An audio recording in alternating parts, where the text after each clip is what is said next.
টেকনাফে ৩১ মরদেহ উদ্ধার। মিয়ানমারের রাখাইন রাজ্যে আরাকান আর্মি ও সশস্ত্র বাহিনীর মধ্যে চলমান সংঘাতের মুখে পালিয়ে আসা রোহিঙ্গাদের বহনকারী একটি নৌকা ডুবে গেছে।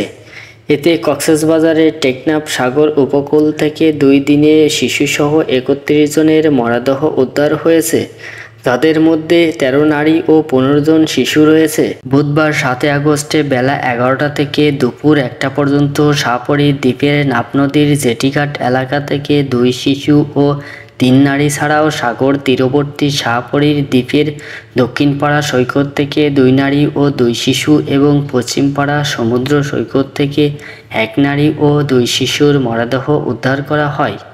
এর আগে মঙ্গলবার 6 আগস্টে 12 রোহিঙ্গার মরদেহ উদ্ধার করেছেন স্থানীয়রা। টেকনাফ সদর ইউনিয়নের 1 নম্বর ওয়ার্ডের ইউপি সদস্য আব্দুর রশিদ বলেন, মিয়ানমারের রাখাইন রাজ্যে আরাকান আর্মি ও সশস্ত্র বাহিনীর মধ্যে চলমান সংঘাতের মুখে পালিয়ে আসা রোহিঙ্গাদের বহনকারী একটি নৌকা ঝড়ের কবলে পড়ে ডুবে গেছে।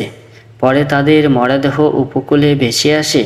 প্রথম দিন যে 12 জনের মরদেহ উদ্ধার করা হয়, রোহিঙ্গা ক্যাম্প থেকে স্বজনরা এসে নিয়ে গিয়ে দাফন করেছেন। টেকনাফ উপজেলা নির্বাহী কর্মকর্তা আদনান চৌধুরী বলেন, টেকনাফ উপকূলে বিভিন্ন মরদেহ উদ্ধারের খবর শুনেছি, এগুলো স্বজনরা নিয়ে গেছেন।